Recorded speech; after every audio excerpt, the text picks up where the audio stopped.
Richard Reed's fingers trembled as he removed the thick-rimmed glasses. The manager's face drained of color. In 5 seconds, Richard would reveal his true identity, fire the tyrant, destroying his diner's culture, and begin the painful journey of reclaiming the business he'd lost while gaining everything. Hi everyone, welcome to In the Heartlight. Let's get started.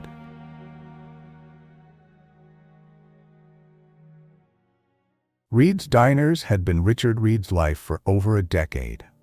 What started as a single location with a 5-stool counter and 2 booths had grown into a regional chain with 15 diners spread across 3 states. Richard had built everything from scratch, working the grill himself for the first 3 years, hiring staff only when his hands were too blistered to flip another burger. His philosophy had always been simple: quality food, fair prices, and staff who were treated like family. It had worked. Reed's Diners became known for their consistent quality and friendly atmosphere, defying the stereotype of the impersonal chain restaurant.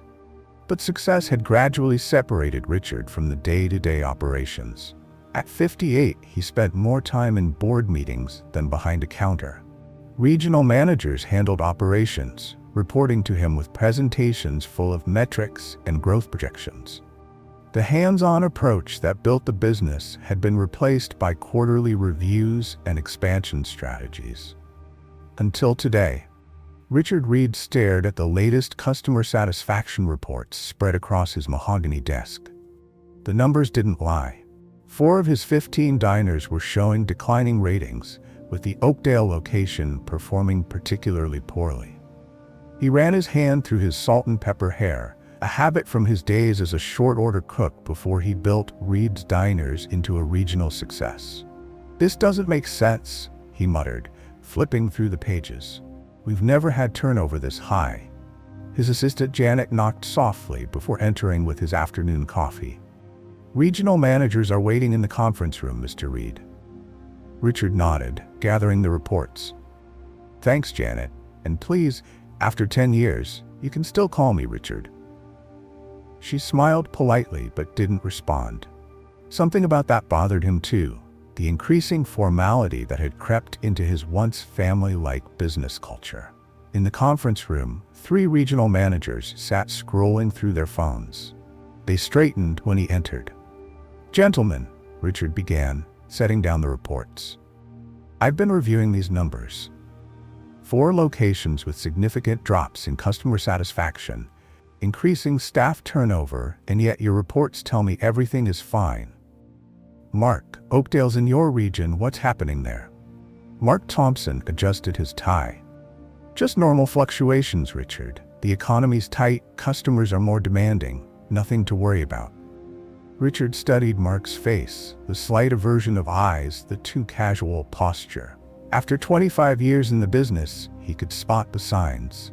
Mark was either clueless or hiding something. As the meeting progressed, Richard grew increasingly frustrated.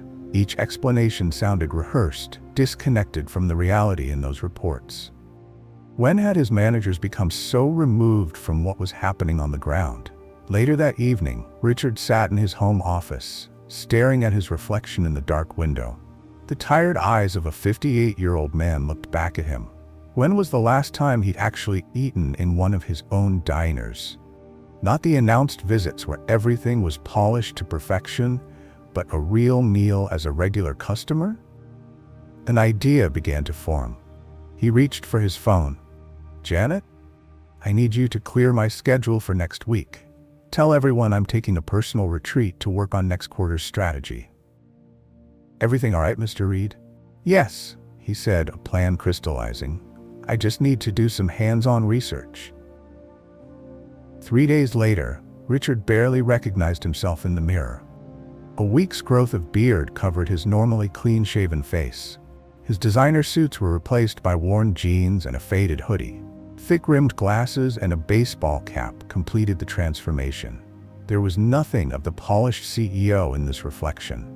Just an ordinary middle-aged man, slightly disheveled, entirely forgettable. The drive to Oakdale took just under 2 hours.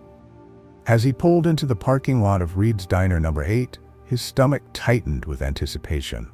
The familiar red and chrome sign looked slightly faded compared to the promotional photos, but the lot was reasonably full, a good sign for the lunch rush.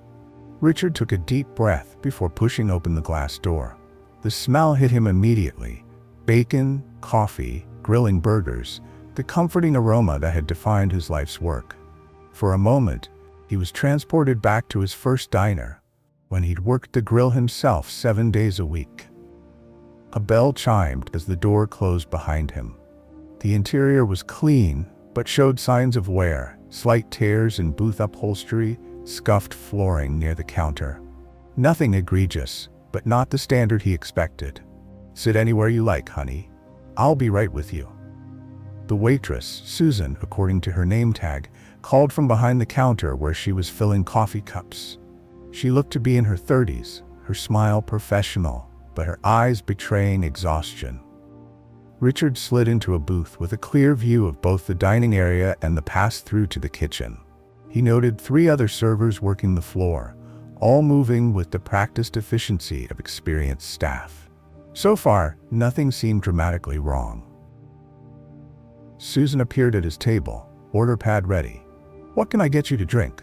"Coffee, please, black." Richard smiled, trying to appear like any other customer. "Coming right up." She hurried off, skillfully balancing plates for another table. Richard watched her movements. The way she anticipated customer needs, refilled drinks without being asked, and maintained her smile despite obvious fatigue.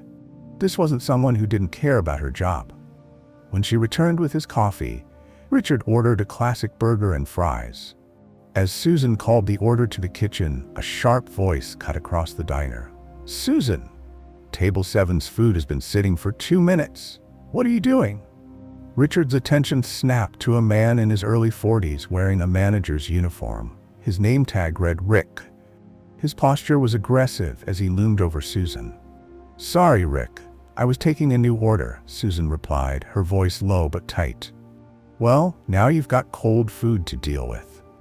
Get it together." Rick's voice carried through the diner, causing several customers to look up uncomfortably. Richard felt his face flush with anger. Public reprimands were explicitly against company policy. He'd written that policy himself years ago. Susan quickly delivered the waiting food, her smile now visibly strained. Richard noticed her hands trembling slightly as she placed plates before an elderly couple who looked embarrassed by the manager's outburst. Over the next hour, Richard observed similar interactions. Rick criticized staff loudly, disappeared into the office for long stretches, and generally created an atmosphere of tension that was palpable even to customers. The waitstaff and kitchen crew worked around him, clearly accustomed to this management style, but affected by it nonetheless. When a young mother struggled with a fussy toddler, Susan took extra time to bring crayons and a small plate of crackers, soothing both mother and child. Rick immediately called her to the counter. "We don't have time for you to play babysitter," Richard overheard him say. "3 tables need clearing." They were upset. Susan responded quietly. "It only took a minute." "A minute we don't have. Just do your job and stop with the extra stuff." Richard nearly stood up right then. The extra stuff was exactly what had built his business, the personal touches that made customers feel valued. Halfway through his meal, Richard heard raised voices from the kitchen. Curiosity and concern propelled him from his seat. Pretending to look for the restroom, he positioned himself where he could see through the kitchen pass-through. Susan stood in the kitchen, wiping tears from her eyes while trying to remain composed. A cook, Connor according to his name tag, stood beside her, his expression thunderous. "She hasn't had a break in 6 hours, Rick," Connor said, his voice low but intense. "That's not just unfair, it's illegal." Rick scoffed. "If she can't handle the pressure, there's the door. We're short-staffed, and I don't have time for whiners." Richard couldn't contain himself. He pushed through the swinging door into the kitchen. 3 pairs of eyes turned to him in surprise. "Excuse me, sir. Customers aren't allowed back here." Rick began, his tone immediately shifting to false politeness. I couldn't help overhearing, Richard said, ignoring the warning. This woman hasn't had a break in 6 hours? It's fine, really, Susan said quickly, clearly uncomfortable with the attention. No, it's not fine, Richard insisted, still maintaining his disguise. I used to work in restaurants. There are laws about breaks. Rick's face darkened. This is none of your business. I'll have to ask you to return to your table or leave. Richard stood his ground, looking directly at Susan. Take your break. Now. 15 minutes, at least. Who do you think you are? Rick demanded, stepping forward. Someone who cares about people being treated fairly, Richard replied evenly.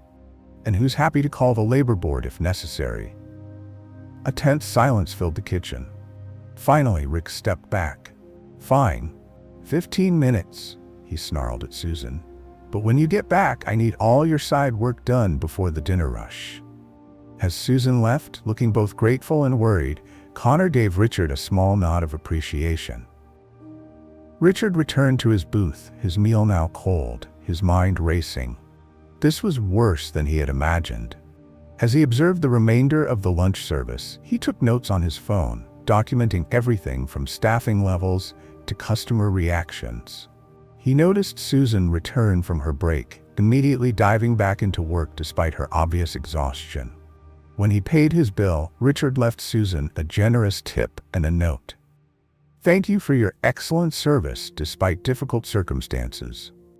In his car, Richard called Janet. I need you to pull all the employment records for the Oakdale location, he instructed.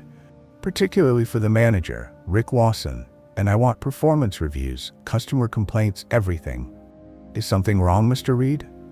Very wrong, he confirmed. Also, schedule a meeting with all regional managers for the day after tomorrow. Don't tell them what it's about.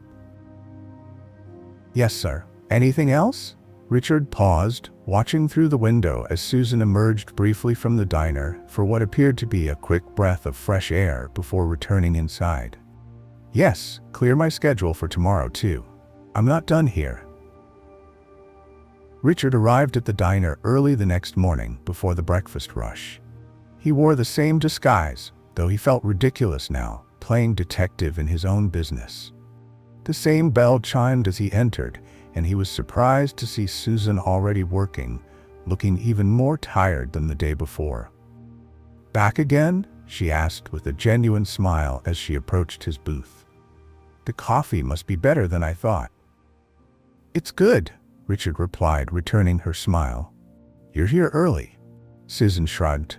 Closing last night, opening this morning, someone called out. That's a short turnaround, Richard commented, concern evident in his voice. That's the job, she said simply, pouring his coffee. What can I get you for breakfast? After ordering, Richard casually asked, How long have you been working here? About 8 months, Susan replied. Not as long as some, but I've outlasted most new hires. High turnover? Something cautious flickered across her face. It can be challenging here. The job itself is fine, but the management? Richard suggested. Susan glanced toward the office. I shouldn't complain. Jobs aren't easy to find in Oakdale. No, they're not, came Connor's voice as he leaned through the pass-through window. Your order's up, Sue. As Susan went to collect his food, Richard observed the easy rapport between her and Connor, contrasting sharply with the tension whenever Rick appeared. Throughout breakfast, Richard engaged Susan in brief conversations between her duties, building a clearer picture of the workplace dynamics. He learned that Connor had been there for 3 years and was one of the reasons Susan stayed despite the hostile environment. The staff covered for each other, created a support system that functioned despite, not because of their manager. Around mid-morning, the inevitable happened. A customer complained about waiting too long for a refill, and Rick immediately targeted Susan, berating her in full view of the dining area. This is exactly why our scores are dropping, he said loudly. Basic service failures. How hard is it to watch your tables? Susan, balancing 2 full trays of food, could only nod and apologize. Richard had seen enough. He stood slowly, removed his glasses, and walked to where Rick stood. "Rick Lawson," he said, his voice carrying the authority that had been absent in his disguise. Rick turned, irritation evident. "Yes? Do we have a problem here?" "We certainly do," Richard replied, straightening to his full height. "Though you might not recognize me with the beard, I'm Richard Reed. I own this establishment and the other 14 like it." The color drained from Rick's face. Around them, the diner fell silent. Susan nearly dropped her trays while Connor appeared in the kitchen doorway, eyes wide. "Mr. Reed, we weren't expecting," Rick stammered. "Clearly," Richard said coldly. "My office, now, by which I mean your office, temporarily." As they walked toward the back, Richard turned to the stunned staff. "Please continue serving our customers. Susan, Connor, I'd appreciate if you could meet me after your shift ends." In the small manager's office, Richard closed the door and turned to face Rick, who had already begun a stream of explanations and excuses. "Stop," Richard commanded. "I've been in this diner for parts of 2 days. I've witnessed you berate staff publicly, ignore labor laws regarding breaks, disappear for extended periods during rushes, and generally create an atmosphere entirely contrary to the values this company was built on. Sir, with all due respect, running a diner is different from corporate. I built this company working the grill myself." Richard cut him off. "Don't presume to lecture me about the realities of restaurant work." He placed both hands on the desk. "You're fired, effective immediately. Turn in your keys and name tag." "You can't." "I can, and I am. Your employment has been terminated for cause, documented in detail. Regional Manager Mark Thompson will be joining you for an exit interview tomorrow. Until then, you are not to return to these premises." 30 minutes later, after a shell-shocked Rick had departed, and Richard had made necessary calls to HR and his regional manager, he addressed the assembled staff. "I apologize for the disruption today," he began. "I'm Richard Reed, and I founded this company with a simple philosophy: treat staff well, and they'll treat customers well. Somewhere along the way, at least in this location, we've lost sight of that." He looked at each person in turn. "I'll be personally overseeing this diner for the next few weeks while we hire a new manager. There will be changes, all of them designed to return to our core values. I'm not here to point fingers or assign blame beyond what's already been addressed. I'm here to fix what's broken." The relief in the room was palpable. Several staff members exchanged glances that spoke volumes about their previous working conditions. "Now, back to work, please. Susan and Connor, remember, I'd like to speak with you after your shifts."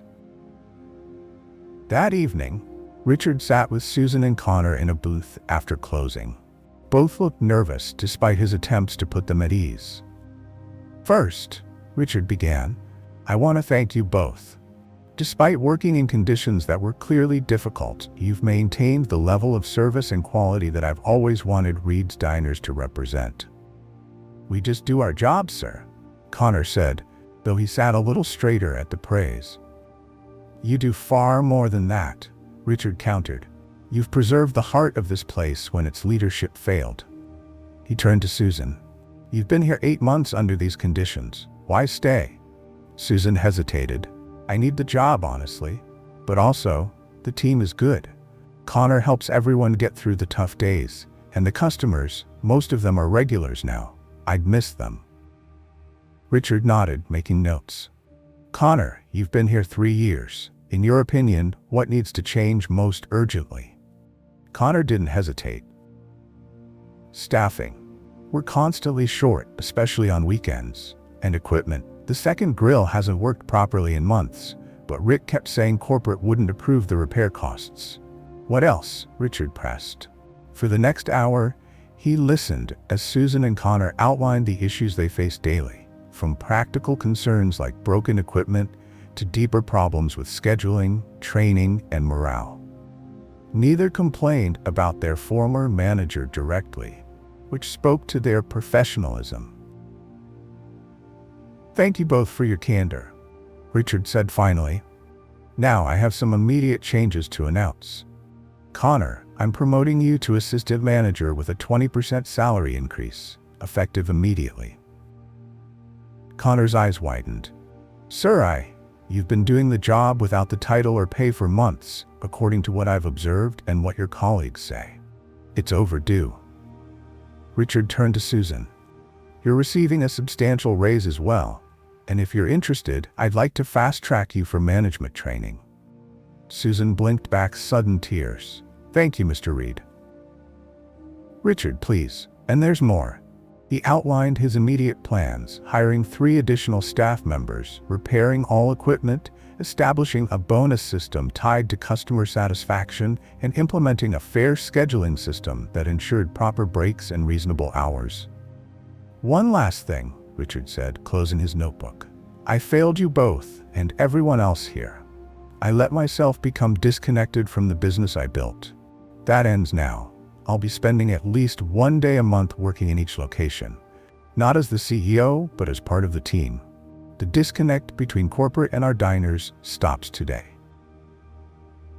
6 weeks later, Richard sat at the counter of the Oakdale Diner, watching the breakfast rush flow smoothly under the direction of Denise, the new manager he'd hired from within the company.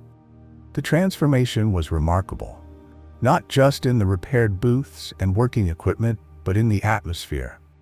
Staff moved with purpose, but without panic. Customers received the attentive service that had once been the hallmark of all his diners. The 3 new employees were fully integrated into the team, and Connor had blossomed in his role as assistant manager. Susan approached with a coffee pot. Refill, Richard? Please.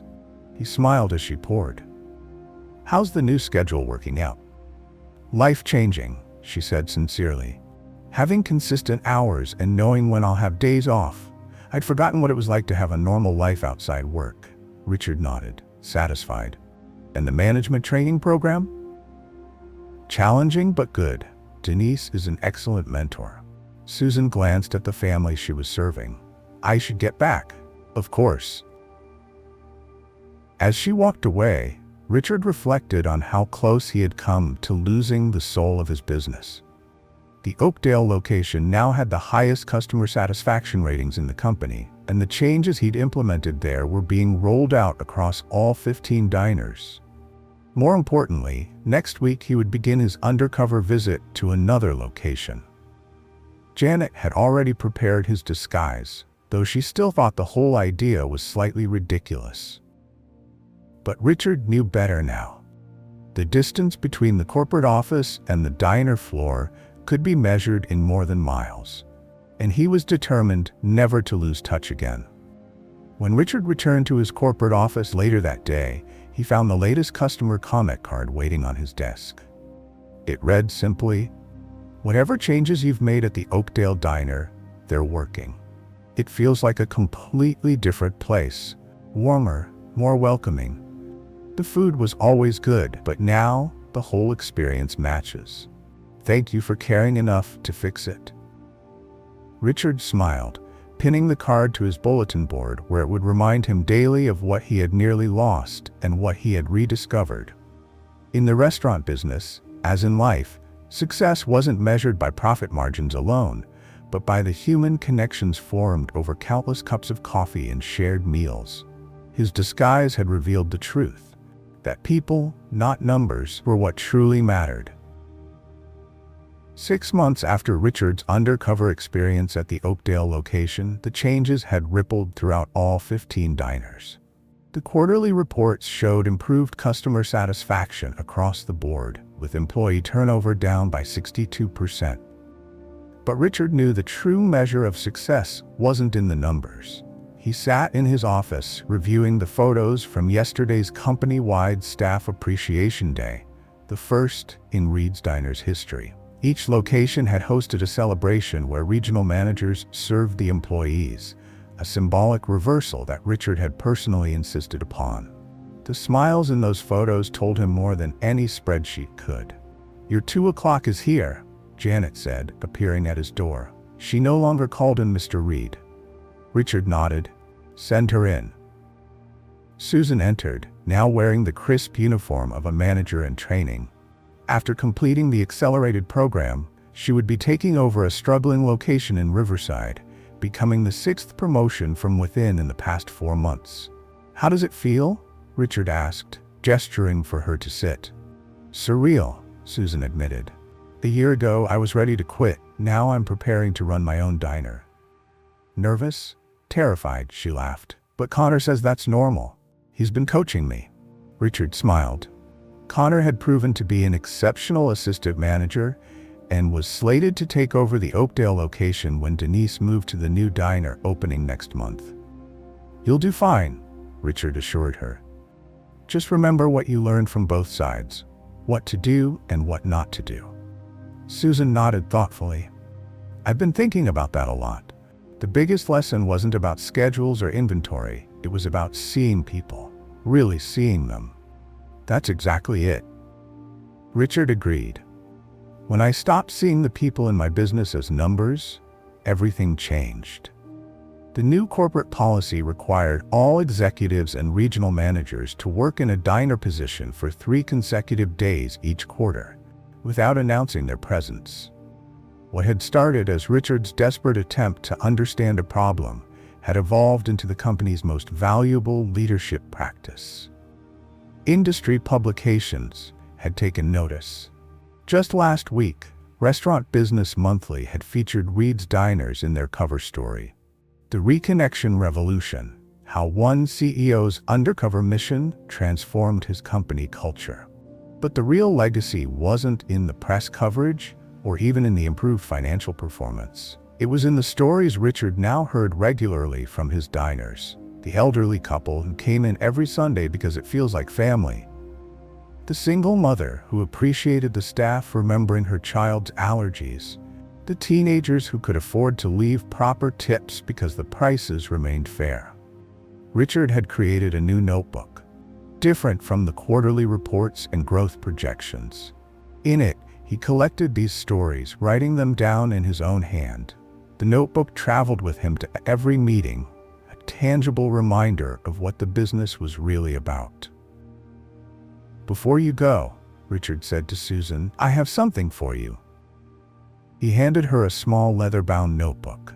"For your own collection of stories." Susan took it, understanding immediately. "Thank you." "One more thing," Richard added as she stood to leave. "I'll be coming by your diner during your first month." "I'll be expecting a visit," Susan replied with a smile. "No," Richard corrected, his eyes twinkling. "You won't see me. I might be the old man reading the newspaper in the corner or the truck driver at the counter." "That's the point." Susan laughed. "I should have known. I'll make sure we're ready, whoever we happens to be serving." After she left, Richard turned to the large window behind his desk. The corporate headquarters had been redesigned too, with glass walls replacing the solid barriers between departments. Transparency had become more than a buzzword. It was woven into the physical structure of the company.